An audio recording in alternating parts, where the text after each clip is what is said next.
Hello students, आप सभी का स्वागत है योर हिंदी नोट्स पर। स्टूडेंट्स, आज इस वीडियो में हम लोग नट सम्राट नाटक के मुख्य पात्र गणपत राव बेलवलकर के बारे में पढ़ेंगे। स्क्रीन पर आपको इस नाटक से संबंधित मुख्य बिंदु दिखाई देंगे और साथ साथ मैं आपको एक्सप्लेन करती जाऊंगी।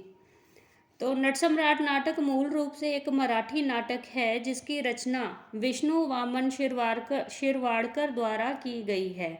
ये नाटक बड़ा ही लोकप्रिय नाटक है जिसके कारण हिंदी भाषा में भी इस नाटक को अनुदित किया गया है और हिंदी भाषा में इसका अनुवाद करने का श्रेय जो है वो र.श. केलकर को है। नट सम्राट मुख्य रूप से एक रंगकर्मी की कहानी बयान करता है। सामाजिक व आर्थिक ताने बाने में बुजुर्ग होते व्यक्ति की पीड़ा को दर्शाते नट सम्राट नाटक में यह बताया गया है कि व्यक्ति अंत में किस तरह से अकेला पड़ जाता है और महानगरीय संस्कृति में उसे वृद्धावस्था में किस तरह से परेशानियों का सामना करना पड़ता है। ऐसा ही एक बुजुर्ग नट है गणपत राव बेलवलकर, जिसे इस नाटक में अप्पा नाम भी दिया गया है। उसके माध्यम से एक रंगकर्मी के मानसिक, पारिवारिक और सामाजिक द्वंद्व को सशक्तता से अभिव्यक्त किया गया है। अप्पा जो है वो इस नाटक का मूल पात्र है और उसके चरित्र की प्रमुख विशेषताएं जो हैं वो आगे हम चर्चा करेंगे। सबसे पहली विशेषता क्या है कि नट सम्राट की उपाधि से सम्मानित किया गया है। गणपत राव बेलवलकर जो है वो इस नाटक का प्रमुख पात्र है जिसे रसिकों एवं थिएटर प्रेमियों द्वारा नट सम्राट की उपाधि से नवाजा गया है। अप्पा द्वारा निभाए गए शेक्सपियर के नाटकों के पात्र उनकी अभिनय कुशलता के कारण लोगों को युगों युगों तक याद है। रंगमंच से जुड़ने से पहले अप्पा का जीवन रेगिस्तान में भटकने के समान था, परंतु एक रंगकर्मी के रूप में जीवन शुरू होने पर उसका जीवन जो था वो अनेक प्रकार के रंगों से भर गया था। नाटक में वह स्वयं कहता है, यहाँ पर संवाद है जो अप्पा द्वारा कहा गया है। एक नट के लिए जो जो प्राप्य है वह सब इस गणपत राव बेलवलकर ने पा लिया है। बहुत ही इम्पॉर्टेंट है, इसे ध्यान में रखना। तो दूसरी विशेषता क्या है कि जो अप्पा है वो शेक्सपियरियन शैली का अभिनेता है। ये क्वेश्चन शॉर्ट क्वेश्चन में भी पूछा जा सकता है कि गणपत राव बेलवलकर पर किस शैली का प्रभाव है, तो शेक्सपियरियन शैली का अभिनेता था। नट सम्राट मराठी रंगमंच के एक अभिनेता गणपत राव बेलवलकर की कहानी है जो शेक्सपियरियन शैली का अभिनेता है। अब शेक्सपियरियन शैली का प्रभाव जो है वो उसके अभिनय पर क्यों देखा गया, क्योंकि उसने अभिनय काल के दौरान शेक्सपियर द्वारा लिखित बहुत सारे नाटकों में अभिनय किया था, जैसे हैमलेट है, ओथेलो है, जूलियस सीजर है और किंग लियर है। इसीलिए उस पर क्या है, शेक्सपियरन शैली का प्रभाव जो है वो देखा जा सकता है। नट सम्राट की उपाधि प्राप्त होने पर जो गणपत राव है वो थिएटर से रिटायर्ड हो जाता है, लेकिन हमेशा अपने द्वारा निभाए गए चरित्रों को वो वर्तमान में भी जीता रहता है। जैसे चलते फिरते कभी अपने नाटकों के संवाद जो है वो बोलता रहता है इस तरह से, और अपने संतोषपूर्ण बुढ़ापे को वह गुलबकावली के फूल के समान समझता है। साथ ही वह शेक्सपियर के नाटक किंग लियर के पात्र के साथ घटी हुई त्रासदी को भी याद करते हुए कहता है, यहाँ पर फिर एक संवाद है, आयु और व्यथा से जर्जित यह बूढ़ा खड़ा है ओ देवताओं, आक्रोश करता तुम्हारे द्वार पर, उसे दान दो केवल सहनशीलता का। जब गणपत राव अपने जीवन के आखिरी पड़ाव पर पहुंचता है तो उसके जीवन में त्रासदी जो है, जिसे अंग्रेजी में ट्रेजिडी कहते हैं, वो घटती है। गणपत राव की जिंदगी में हैमलेट, ओथेलो, जूलियस सीजर और किंग लियर की ट्रेजिडी की तरह ही जो ट्रेजिडी है वो घटने लगती है और इस नाटक का अंत जो है वो दुखांत ही होता है। तीसरी विशेषता है, अप्पा जो है वो अच्छे संस्कारों का वाहक है। गणपत राव का मानना था कि यदि आपके विचार और संस्कार अच्छे हैं तो आपको जीवन में आगे बढ़ने से कोई नहीं रोक सकता। अपने पुत्र नंदा को समझाते हुए वह बड़ों के चरण छूने का महत्व बताता है और नंदा से कहता है, वे लोग अभागे होते हैं जिन्हें नमस्कार करने के लिए स्थान नहीं होता, और स्थान रहते हुए भी जिन्हें नमस्कार करने का साहस नहीं होता, वे और भी अभागे होते हैं। गणपत राव अपने पुत्र को किसी न किसी के चरण छूने की आदत बनाए रखने के लिए कहता है। बड़ों के आशीर्वाद से मिली सफलता का अनुभव साझा करते हुए वह बताता है, अपने जीवन का ही अनुभव जो है वो अपने पुत्र से साझा कर रहा है यहाँ पर, कि किस तरह से उसने पूना के किर्लोस्कर थिएटर में कांचनगढ़ की मोहना नामक में प्रताप राव का अभिनय किया था, जिसमें काका साहब के आशीर्वाद से अद्भुत सफलता मिली थी। मतलब अप्पा का मानना है कि जीवन में आप कुछ भी अच्छा काम करने जा रहे हो तो अपने बड़ों का आशीर्वाद लेना बड़ा ही ज़रूरी है, बहुत ही आवश्यक है। चौथी विशेषता है कि उसके चरित्र में एक मजाकिया अंदाज है। मजाकिया अंदाज। गणपत राव बड़े ही मजाकिया स्वभाव का मालिक था और नाटक में कई जगहों पर अप्पा द्वारा बोले गए संवाद जो हैं वो पाठक और दर्शकों में मुस्कुराहट का संचार करते हैं।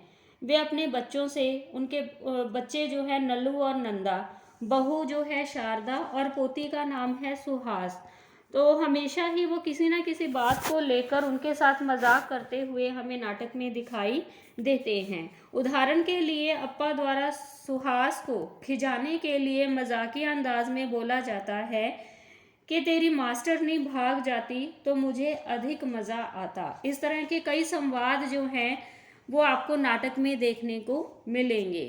तो पांचवी विशेषता है कि समाज में अप्पा का बड़ा ही प्रतिष्ठित स्थान था। गणपत राव वेलवलकर ने एक रंगकर्मी के रूप में जितना नाम कमाया था, उतना ही प्रतिष्ठित स्थान जो था वो उसने समाज में भी प्राप्त किया था। अपनी अभिनय दक्षता के कारण ही वह साधारण नट से समाज और अभिनय की दुनिया में नट सम्राट के नाम से प्रसिद्ध हो गया था।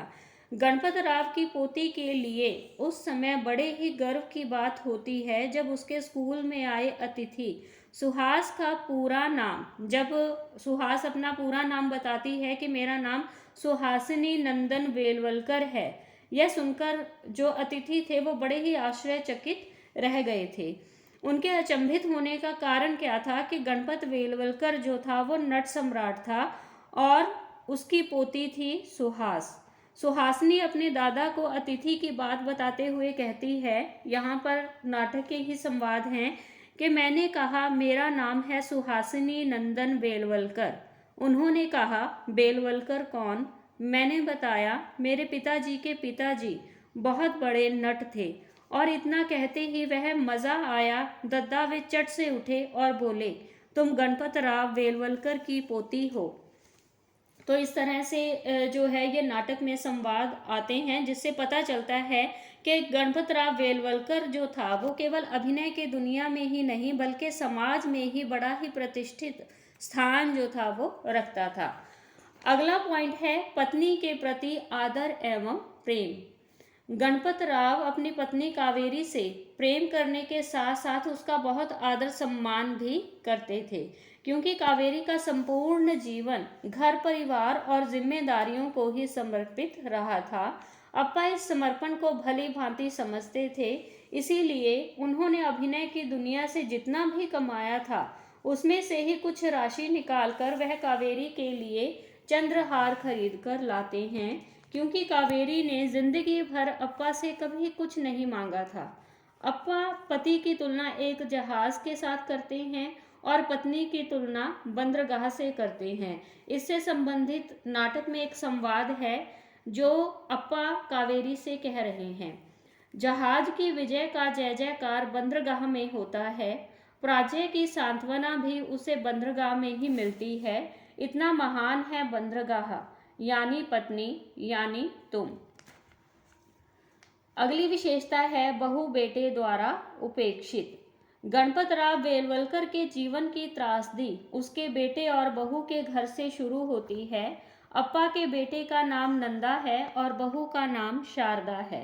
नंदा का फ्लैट, जिसे अप्पा ने अपने जिंदगी भर की कमाई से खरीद कर दिया था, वहीं पर अब नौजवान और बूढ़ी पीढ़ी में अंतराल जो है वो बड़ी तेजी से बढ़ता हुआ नजर आ रहा है। नौजवान पीढ़ी में स्वार्थ है, कटुता है और असहनशीलता जो है वो कूट कूट कर भरी हुई है। वहीं पर जो बूढ़ी पीढ़ी है उनमें प्रेम के साथ साथ बेबसी और लाचारी भी बढ़ती हुई नजर आ रही है। अप्पा और कावेरी को कितनी ही बार अपने बहू और बेटे के हाथों से अपमानित होना पड़ा था। अप्पा द्वारा अपनी पोती से किए गए प्रेम पर शारदा गंवारपन और अटपटेपन की दीक्षा का दोष लगाती है।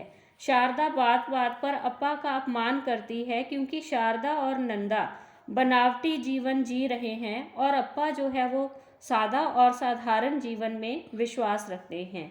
इसी कारण शारदा अप्पा के घर में रहन सहन और तौर तरीकों से परेशान रहती है और एक दिन बहुत ही कड़वे शब्दों में कहती है।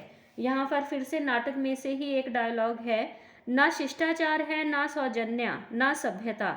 यह घर है या नाटक मंडली के आवारा लोगों की धर्मशाला। जरा भी नहीं सोचते कि आखिर हम किस बस्ती में रहते हैं, पास पड़ोस में कौन रहते हैं। तो इस तरह से शारदा द्वारा बड़े ही कटु शब्द जो है वो अप्पा को बोले जाते हैं।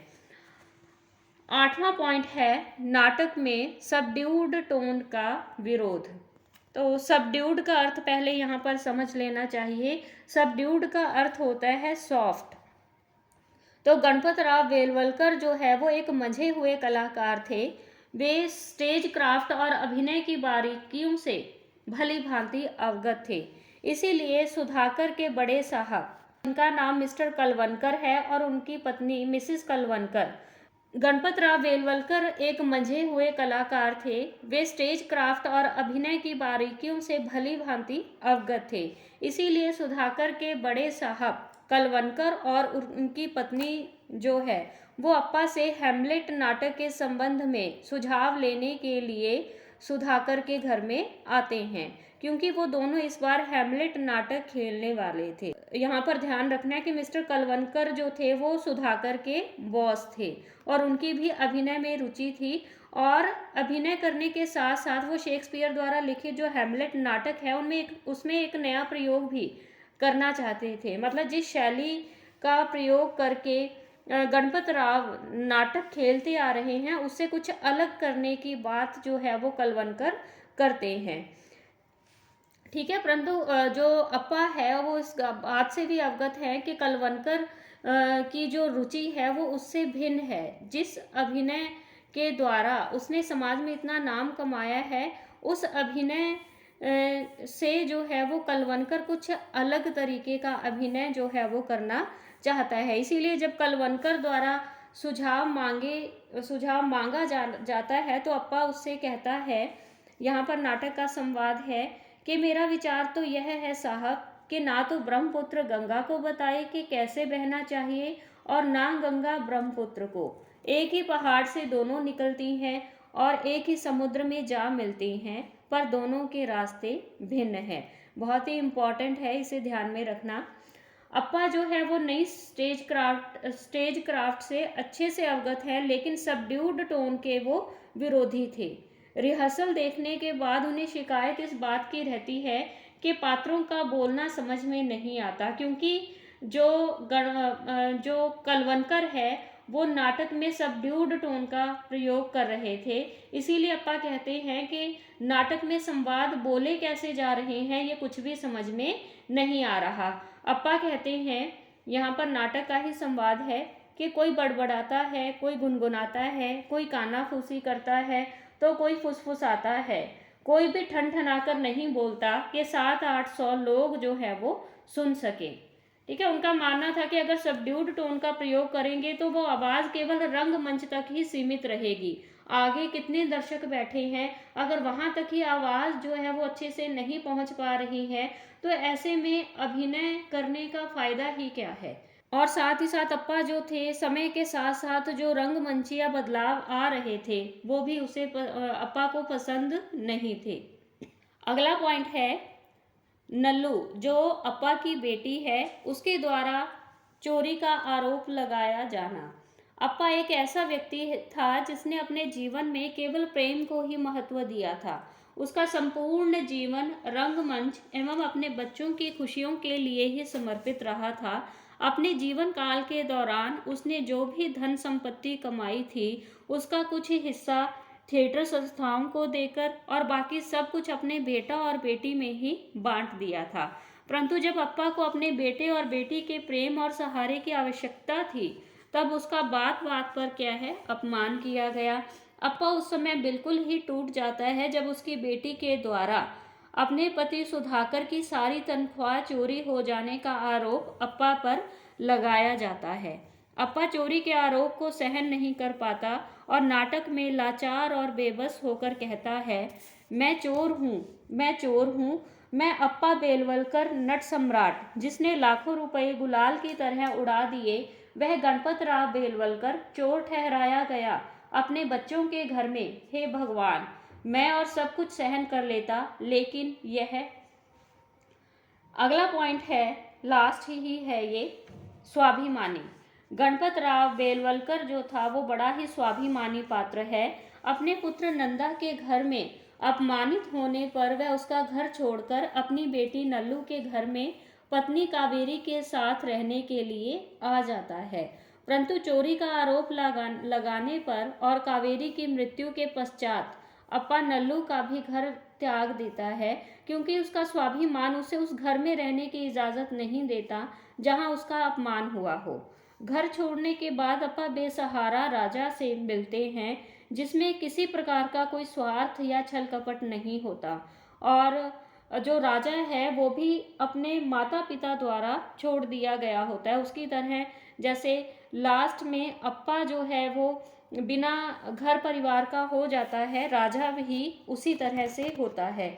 और उसी के कारण अप्पा अपने बच्चों के साथ पुनः घर जाने के लिए तैयार नहीं होता और अपने फैसले पर अडिग होकर वह कहता है, यहाँ पर नाटक का ही संवाद है, असंख्य आदमियों की इस दुनिया में भी ऐसे एक ही आदमी को जानता हूँ जो अपनी जगह दृढ़ता से खड़ा रहता है, और वह हूँ मैं हूँ वह जूलियस सीजर, मैं हूँ ओथेलो, सुधाकर और हैमलेट, और मैं हूँ गणपत राव बेलवलकर नट सम्राट।